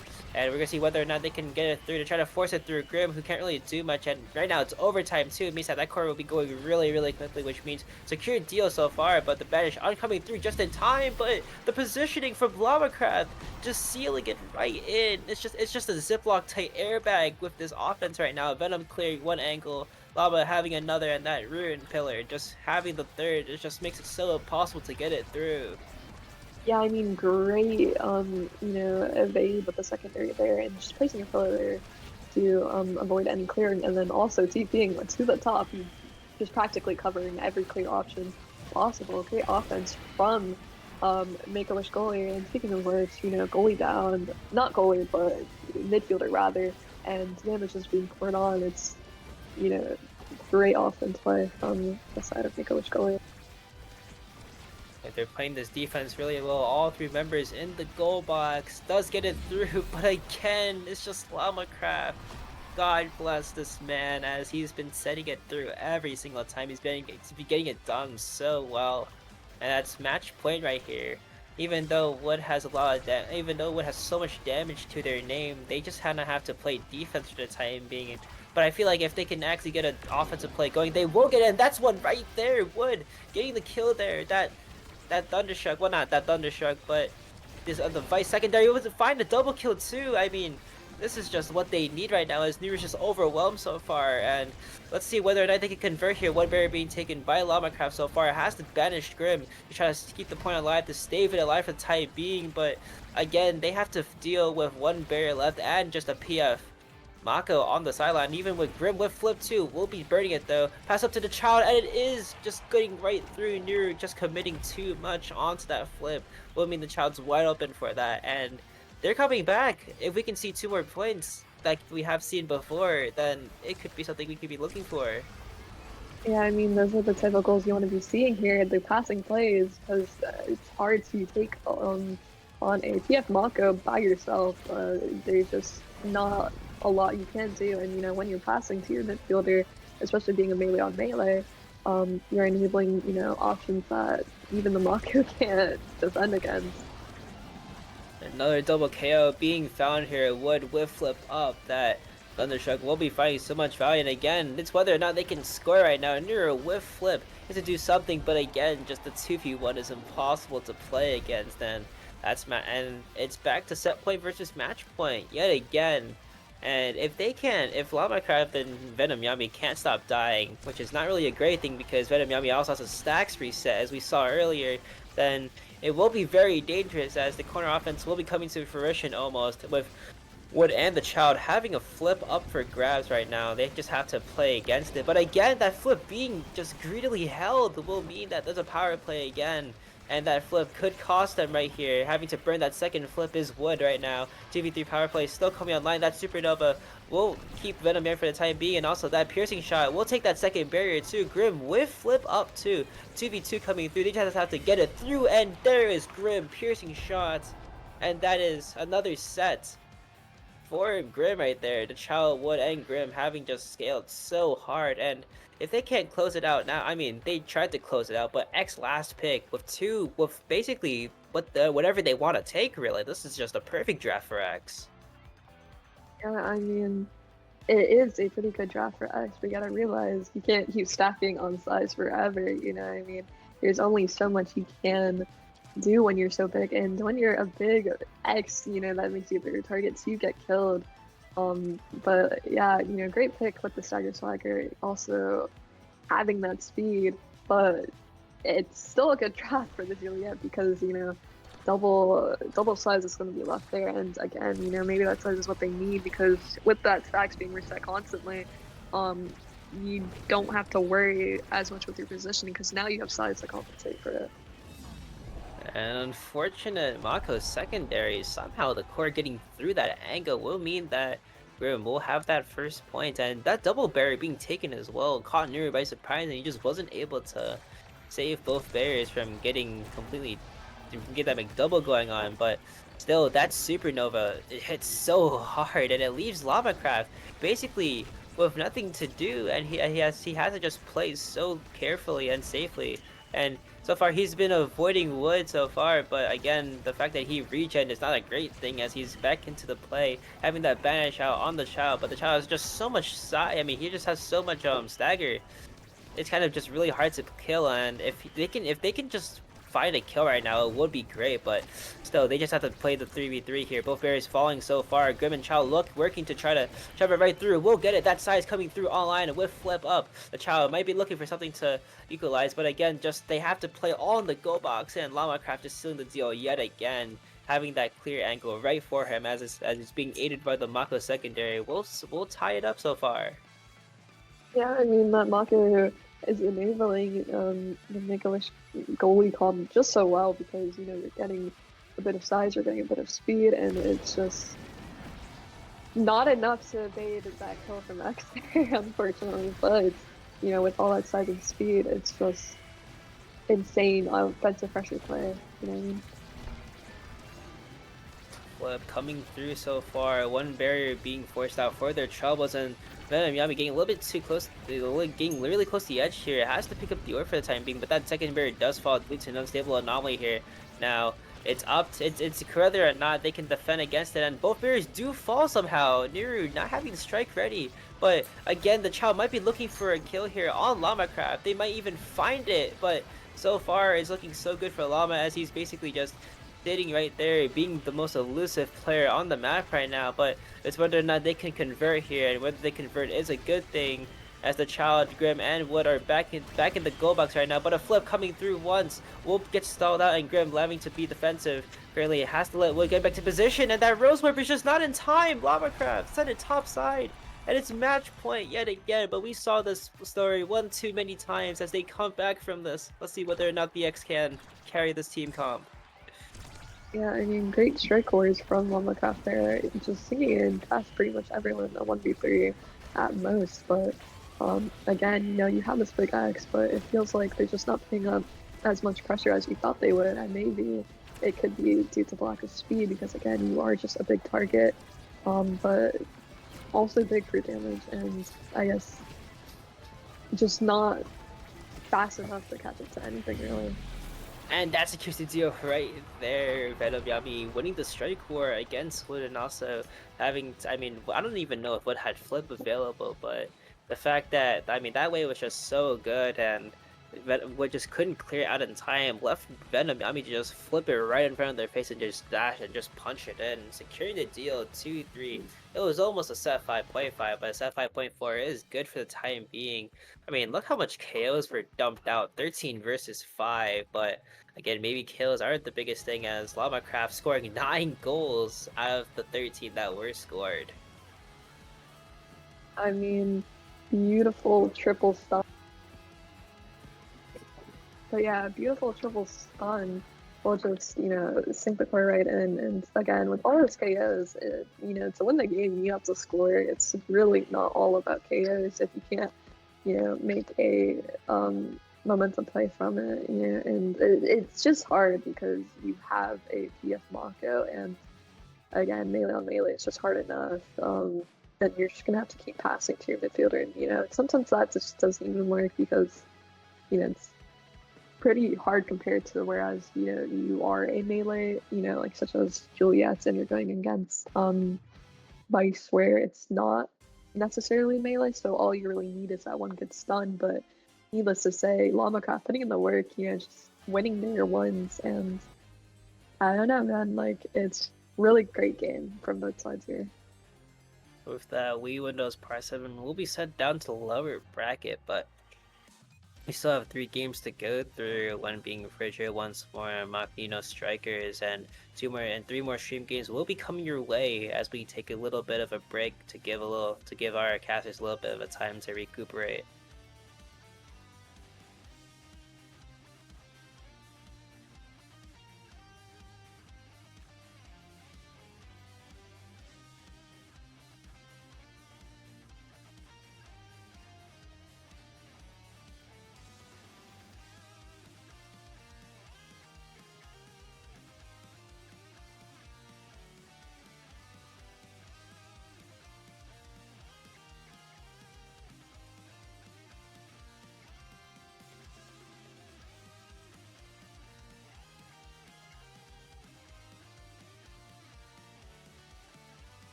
and welcome back to the Clarion Corp experiment. We're in losers round 2, and I brought a new caster with me, but we're gonna get into her later. Our first game actually, really interesting.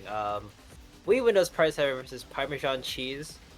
The funny thing is, I've played these games before. We've seen Brackwood and XD Grim, but we've also seen these NA players. As my new casting duo is Jay, one of the greatest. Yeah, This was I one mean, weird. you know, I've seen some of these players before from the North American scene. Let's see how they end up competing in the EU tournament scene here, as we got some interesting comps here. Some pretty standard melee goalie stuff as you normally see. You see the Asher on Taiko Temple. This Asher Rune comp is actually very strong with Taiko Temple. It's one of my favorites to run, and with the Mako, it is pretty scary. So She's never run the comp before. I have. Yeah. Oh, good. Wait, I just realized. Oh my god, tragic goalie, scandals, bitch. I mean, whoa. I mean, okay, so Awakenings are peak performance and stacks on stacks, but so far, I mean, these NA players are on ping. We just have to remember that. Oh no, I mean, ping kidding right there. Grim putting it right past tragic, but still. I mean, ping is so fun to play against. Everyone's going Maxwell's on strike shot, goalies on strike shot, forwards on Maxwell's. What do you expect out of this game? I'm gonna be 100% honest. I do think that we Windows Part 7 should probably just end up running over this game. I mean, you have the superior comp advantage. You have Tragic kind of off-rolling, and the entirety of the NA team on ping. I'm curious to see if we'll see a bunch of life here out of Parmesan Cheese, or if they will just get run over by we Windows Part 7 here. I mean, ping check. If I'm not mistaken, Ganos is on like 180 ping. Carmine also basically on 180 ping. And only Tragic, I think he's about like, I mean, he lives in. I mean, he's a Canadian. He's a very Eastern Canadian, pretty sure. So I would say around like, I mean, 100 would be fine, right? 110, 120. Say so. I mean, ping aside, so far, Parmesan Cheese kicking it off really quickly as they take that one barrier, but still, we've seen these games before. We've seen everything just tragically fall, as the name suggests, into the field dump. And again, another banish coming through will secure that first barrier too. And Carmen and Tragic both playing kind of back, but again, Seattle's pushing up though. But the fact that, I mean, Rune, Asher, and Maka are just so interesting to play against, because again, you just have to try to shove it through, and it's basically kind of really hard because you could just layer strikes plus plus the pillar plus all the other stuff, you know. Wood just bird flip on air, almost loses to the Psycho Drum bounce, but yeah, it is really hard to get these corner shoves through this comp here, as the Asher, if the Asher run back, you are never winning in the corner, and Carmine is feeling a struggle with that, trying to get this last barrier, but if they couldn't get this barrier, scoring in the open net is a lot easier against this comp, but even though Part 7 is holding for now, Scandals does burn the flip on air here, and Grim also having a flip up. We'll see if they can end up getting some offensive possession here, but as for now, kind of in a stalemate. The barrier gets taken too. Both barriers fall, and Tragic with unfortunate strike shot too, but it's overtime right now. Core running really rampant so far. Grim with flip, trying to find something to get it done, but again, the child just forcing it right through. It's just really hard. This is not Logan, by the way. This is just a random person from EU, Smile, surely, if you know the lore. But again, this Tom is just so hard to play against. I mean, with ping and all the other stuff aside, just if you were just to put this on paper, it's just really hard. But unfortunately, mistakes like those might cost you the game there. Grim having to burn flip on air, unfortunately, won't find any value in that. As Carmine is coming up on flip though, he has to find something. But the ping, it's just such a big deal. I mean, he's missing strikes left and right, man. Yeah, it is very hard to play with. Tragic flipping, able to get it around the child, and Carmine puts it in past Wood here, as Parmesan Cheese does take a point here. We'll see if they can use this momentum to keep it up, as Carmine is almost on flip here. Both brawlers actually. We can see the next point here. I think. Oh my god! I just realized I'm on 90 ping. Wait a minute, this doesn't look right. I mean, I'm on 90 ping, so this could be this. I think this is playable for Tragic actually. Which makes it a lot fun. I mean, this makes it a lot funnier because Tragic has been missing some stuff. even though he's not really on ping to say. But again, it's just whether or not we can see Parmesan Cheese lock it in. But again, both barriers falling there, McDouble coming on the play, and it's up to Carmine to keep it going, keep the offense going. But again, just the amount, the fortitude of this game, like the amount of just players playing in it is just so weird.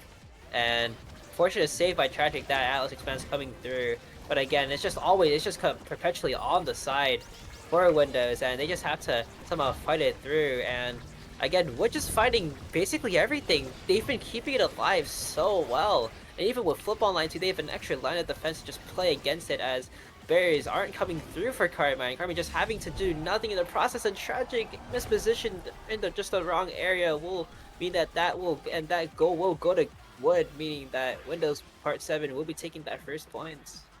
Well, first set at least, not bad. A little bit of a bounce off the Taiko drum as the Rune Pillar disappears at the perfect time for We and Windows Part 7 as they take the set here. And there's a lot of interesting stuff in the set. The perfect form is the big one, which Ash does pick up immediately. I mean, again, the heck? Will the rapid fire fall to the Juno? No, it will not, as Rune does pick it up here. The Juno interestingly takes Monyu. I guess that is the thing with Ping, is Scandals taking Among Titans would just lose them the game. So, I mean, bit of a rough draft. You're not allowed to take the optimal thing. Ew, Westies, now discussed. I mean, this is just looking... It's very, very dangerous, because again, even without Ping, the comp, I mean, yes, you would take Among Titans as Juno here, just to give Carmine a little bit more speed, and also give yourself more speed. Well, not more speed, but more size in the process, but again, it's whether or not you can win those strike, which the Scandal has not been doing. He's been kind of just getting diffed on Ping for fun, as one barrier does follow a piece right now, but with the Ping advantage, and basically the comp advantage we've seen earlier, Tragic having to push up and try to deal what Scandals can do, but that barrier will fall in the process. Being pushed up too far isn't the greatest thing, as Tragic will burn that flip here, will clear it out, and let's see whether or not Parmesan Cheese can get it out though. Scandals is playing so far back though, and able to just aid Carmine in getting that barrier here, and 2v1 Carmine for Carmine isn't the greatest thing, but unfortunate strike shot will send it right through, as Carmine has to look for a play here, currently in an open goal situation with Wood having flip, and also the child too. They might even see a reversal of the situation as the flip comes through, unfortunately blocked out, and Carmine back with all the core control in the world right now. He has to try to find something to do, but again, it's just a 1v1 situation against a Mako with flip. It's just so hard to play against. Even Wood bringing the flip by complete accident means that it could be a little bit easier for them to score, but it's just so hard. That Rune player doing so much work, but again, they just have to find something to get it through. Juno Slimes going overtime really quickly. That core is moving at the speed of light right now, but it's whether or not they can put it in the net, and it's not looking that great so far, as just a perfect strike just sends it right past the Atlas, and that just leaves Grim up to the points. Yeah, an excellent strike war on the Atlas primary there. Avoiding getting hit by it, waiting for the core to interact with it, just striking straight on through, and Tragic was not ready for it, unable to make the save, as... I mean, this comp is just so oppressive. What can you really do? Even the Atlas is getting shut down, which is such a rare thing to see. Here's the corner offense in general, but again, I feel like Tragic is playing too much in the corner. I mean, he basically wasn't contesting Rid at all, and there goes Carmine, saved by the Taiko drum, but everyone under 50 HP right now. Scandal's looking really low, even with Flip, it might be greeting it, and he might die in the process, but again, he just has to play it really slow so far. He gets just sent across the map and even gets killed in the process now. 2v3 power play for We Windows Part 7. It's up to them to decide their fate, as Grim and Child with the Atlas Expanse, with everything in the kitchen sink right now. Unfortunately, nothing gets through though. They win the strike board too, but again, alas, it's just the fact that you can't really play against this on ping and with this Tragic team comp, as point 2 is secured in the second set for We Windows Part 7.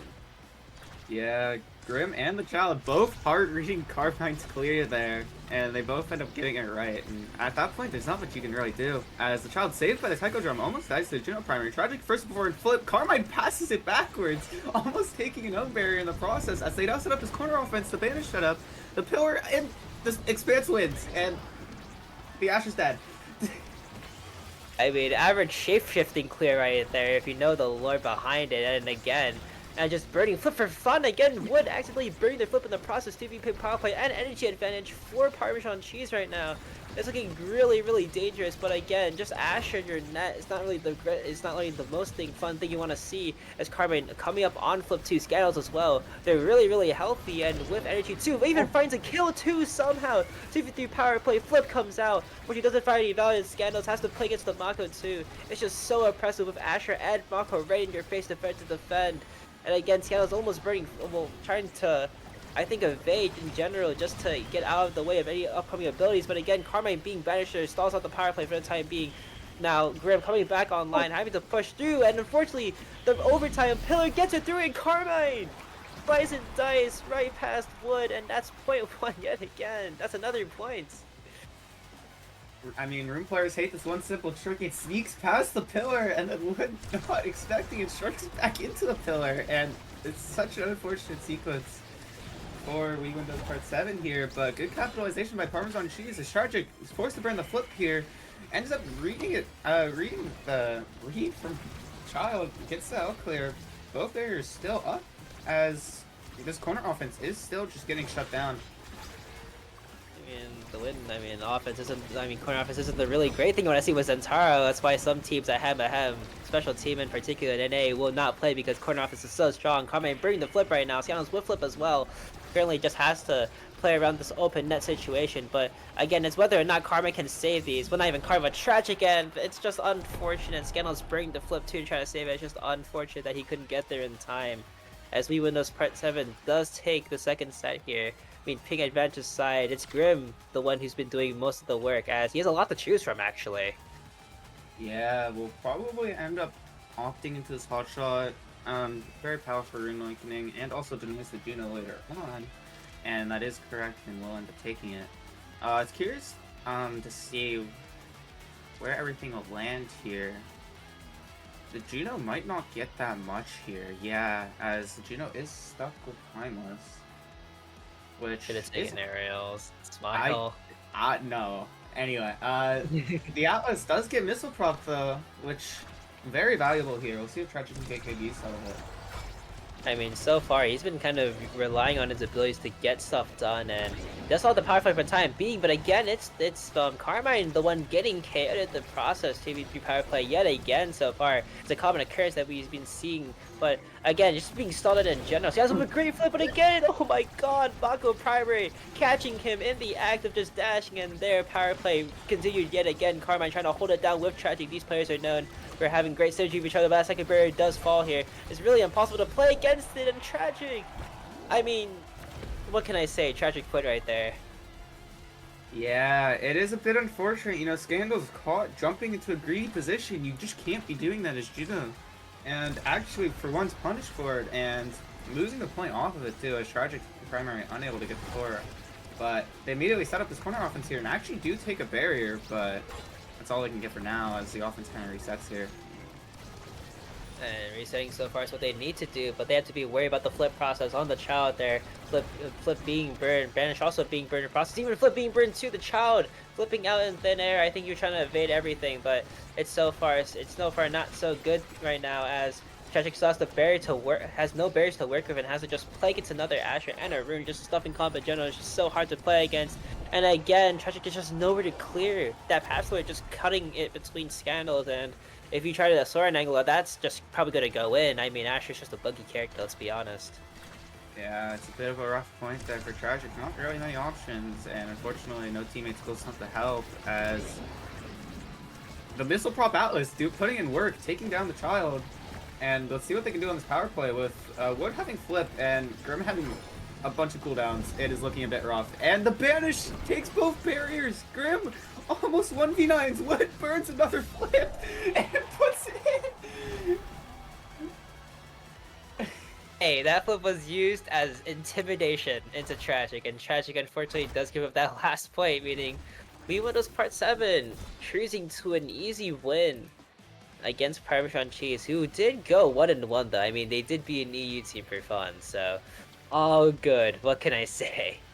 Yeah, I mean, playing on Type of Tempo is really unfortunate for the T1 Pig. That's a little bit unlucky for them. But Wood, I don't think used flip on the core once, and I think it's very interesting. I mean, hey, if you win without without touching the core with flip, then hey, you might have accomplished something really funny. But again, as we win this part 7, taking down Parmesan Cheese to qualify, and that's another team down. We still have one more team to go, though, as we are heading into Indecisive Puppies versus Machino Strikers as our last game. But before we head into that, we will probably take a little break to set the game up for you guys.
And welcome back, everyone. This is the last game that we have so far in day 1 of the Clarion Corp experience, and we're waiting to see. Well, this is Imi's app. I mean, what a great map to play on. I really love this map, Smile. Totally not sarcastic, but Imi's app with Timeless Creator, Spark of Resilience. This is Indecisive Puppies versus Machina Strikers on the right. Well, on the left at least. Blue side, we have Indecisive Puppies, Hatsura, Donkerson, Dinfar versus a sort of interesting team. I mean, Machina Strikers being Bridge, Fahim, and Miku and Hatsune. I don't know how Miku got into this game, but good to know.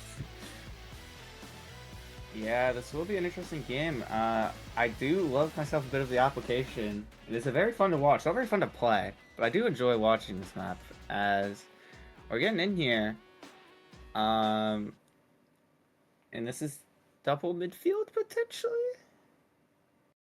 I mean, midfield also. I mean, double midfield is the greatest. But whoa, wait a minute, hold on. They did ban Rasmus. Wait. Wait a minute. They didn't ban Rasmus. Oh no. I mean, Erasmus, I do think is overvalued on app a lot. It is still very good, but if you know how to play against it, it is a lot of times fine to give up the ETOS in return for something else. But this will be interesting if this double midfield comp can score on this Asher, as it will just be a lot of passing plays because there is no way to really shove through this Asher with this comp here. Imi turret, Smile. Imi turret beats Asher, 100%. Totally not very sarcastic, but also sort of slow start. No berries being taken so far. Even the, I mean, both of these goalies are very, very relatively strong in terms of just shoving it right through. And again, it's whether or not that berry does fall, and the berry somehow does fall. Atsura not getting the angle quite. I mean, the angle being not quite there for Atsura. That berry does fall, and again, just the fact that both of these teams are running kind of, I mean, I don't want to say like unstuffing comp, but I think they might be running unstuffing comp for the time being. I mean, Mikun has been sort of using her secondary to gain a bit of a hard advantage on just having the speed to get there, and again, it's just double midfield. Like, what can you do? And that's one goal right there. And then, like, I mean, even like earlier, the fact that that barrier doesn't fall for Bridge just shows how hard it's going to be to score against an Asher like this. Yeah, a bit of an unfortunate expanse from Atsuro. Not really ready for it to happen, as first point is dropped here, as Machina Strikers does take it. But yeah, it's going to be interesting, because I think if this double midfield comp can take the barrier, then there it's super favored. But getting this barrier against this Asher Kai is going to be really difficult, as they are really struggling to do it right now, as a potential KO might be online here. The barrage does miss, and the Atlas Ult is used, so the KO will be delayed for now. And the barrier is taken, 2 flips online, but flips are traded. All 3 flips are traded, and we are back to a neutral state here, as the Imi is low once again.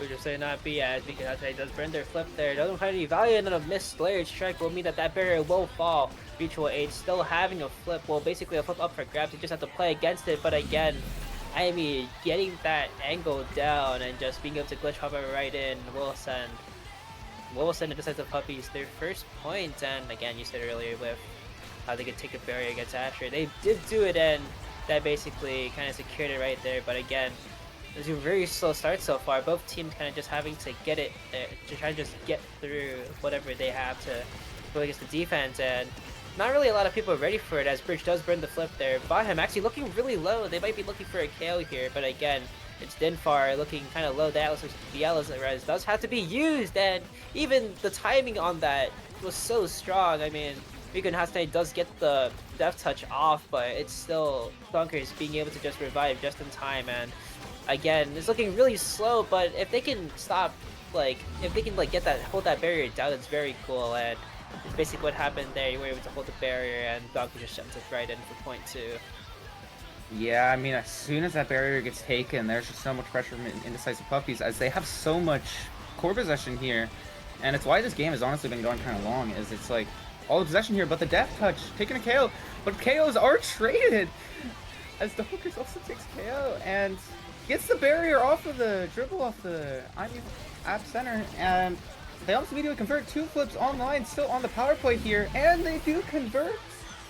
And what a snap by Indecisive Puppy, is able to take the barrier off the Asher, and that's all you need to do.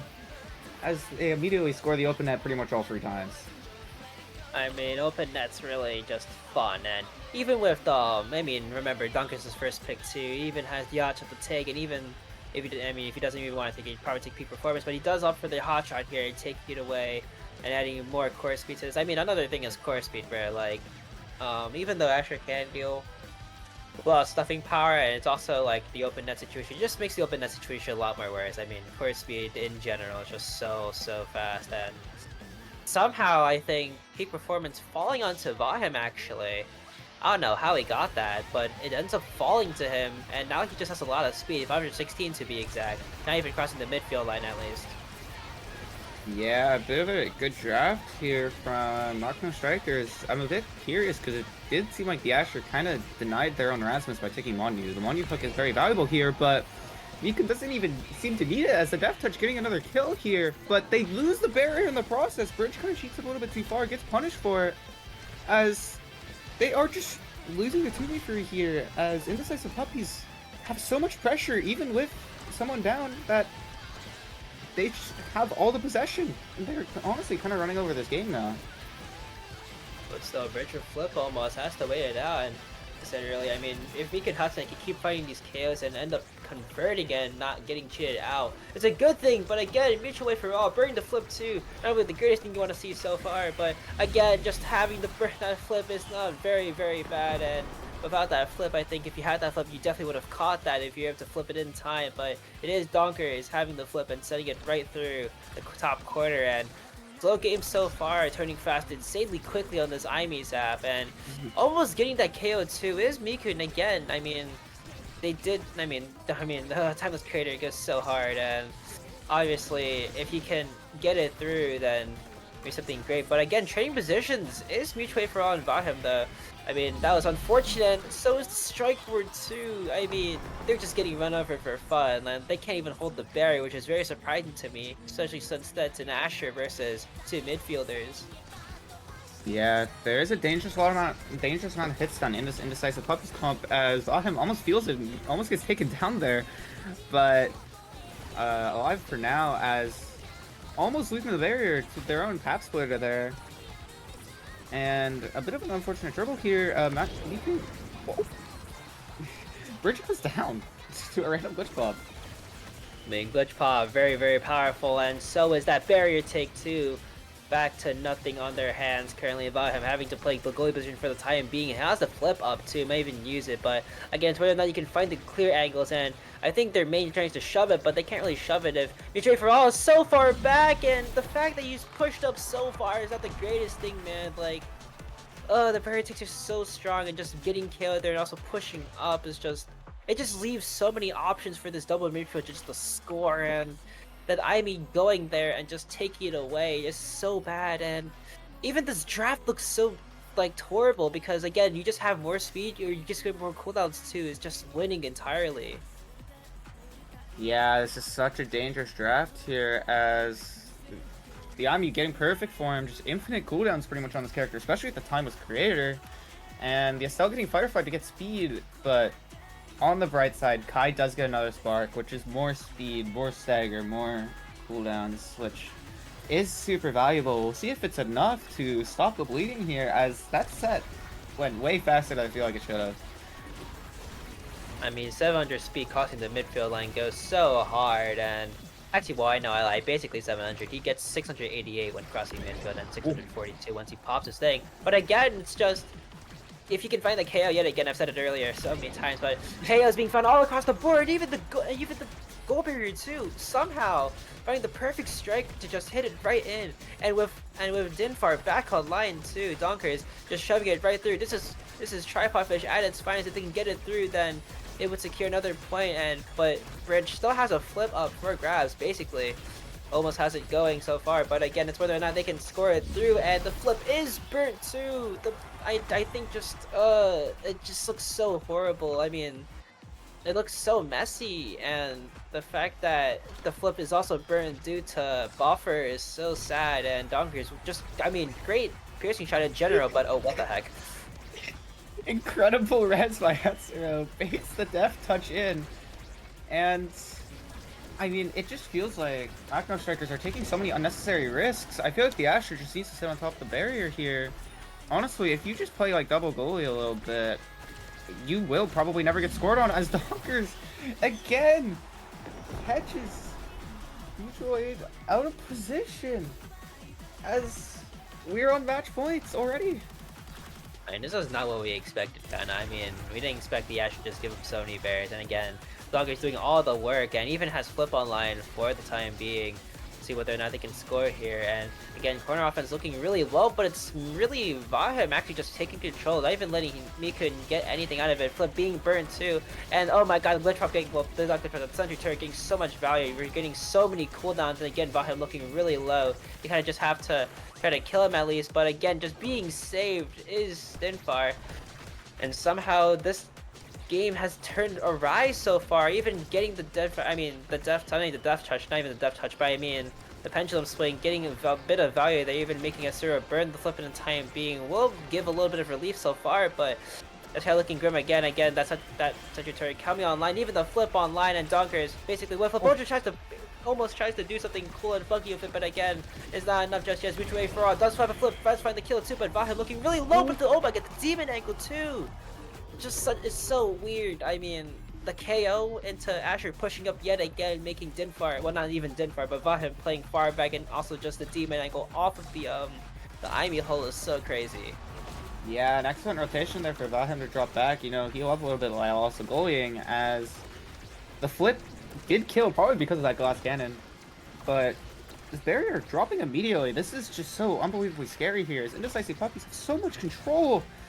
And they're unable to convert for now, but the offense is just, with all three players back here, Atsuro most of the time just has three players back up to the forwards, and the possession is just endless.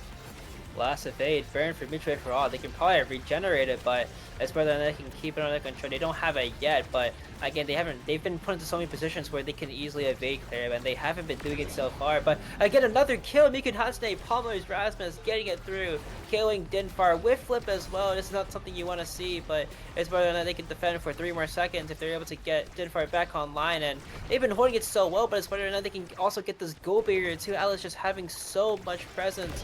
It's so hard. We get another prolonged KO as found yet again on this time Donkers, but it's whether or not they can confirm. They haven't been doing it so far. Even the sentry turret coming online and getting so much value, even being at the flip as well. This is not what you want to see if you're a Machino Strikers fan. And again, it's whether or not they can convert here. They haven't been doing it so far. They haven't gotten enough chances. Just yet another prolonged power play yet again. They've been fighting, so this is the 3rd KO at this point. And finally they get the goal barrier, but is it enough to stop Atsuro, who has basically flipped online and is basically controlling the game so far with the timeless creator and the aerials as well? I mean, in general, it's really scary to see how far it can go, but it's whether or not they can score right now. Both teams desperately need a score to equalize this momentum, but again, it's not Machino Strikers on match point. It's Indecisive Puppies, and it's whether or not they can score right now. But if they can, then it will be game over really quickly. Overtime coming through right now. Glitch Pop having to make Mutual Aid burn the flip too. An unfortunate bounce will send it right back to Donkers, and again, it's just collapsing so far, and Imi just striking it right through will send that point. And they even all F4 out of the map just to secure that dominance. Yeah, I mean, they're immediately out of there after that win, as they do close it out here. Indecisive Puppies with the very dominant win. I am surprised to see that. They had a really big comp disadvantage here, but they were able to just shove it past this Asher. They were incredible at punishing any mistakes that Machino Strikers made.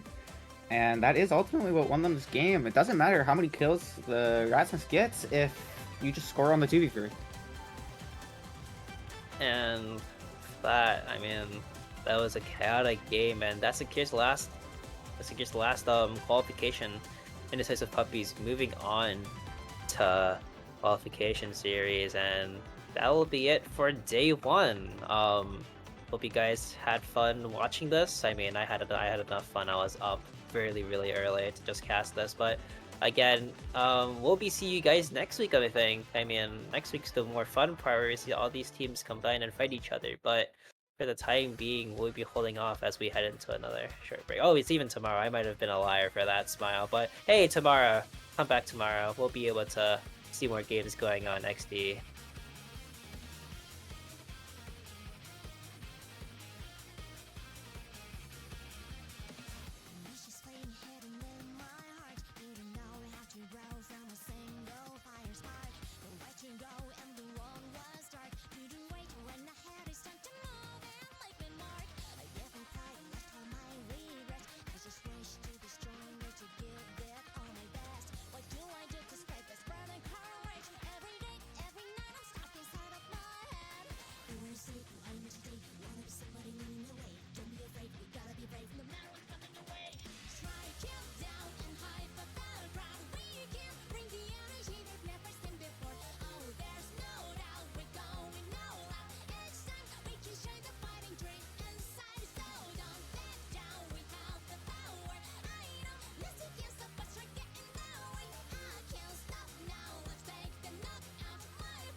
Do we want to talk about the thing that I was muted? Are we talking about that? Hopefully not. In any case, thank you guys for watching. Especially the last two games were an experience. And big shout out, especially to our casters, Miyako, Jay, Curie, Mac, for waking up so early and carrying me through this tournament. Not to forget Slav on all the support he gave me over the last few weeks on coming up with this tournament, and especially running it today with the Start GG. I hope you guys had fun, and I want you all to tune in tomorrow for the actual experiment. We've had 8 teams qualify. I'm gonna shout them out all in the Discord and prepare some next words on how tomorrow's gonna run, because I've learned a lot today on how one should run a tournament. Things it didn't go so well, like the betting bot, as some of you might saw. I'll improve on that one. And tomorrow we're gonna have a great day. Tune in for a prize pool of 150 euros. Until then, see you.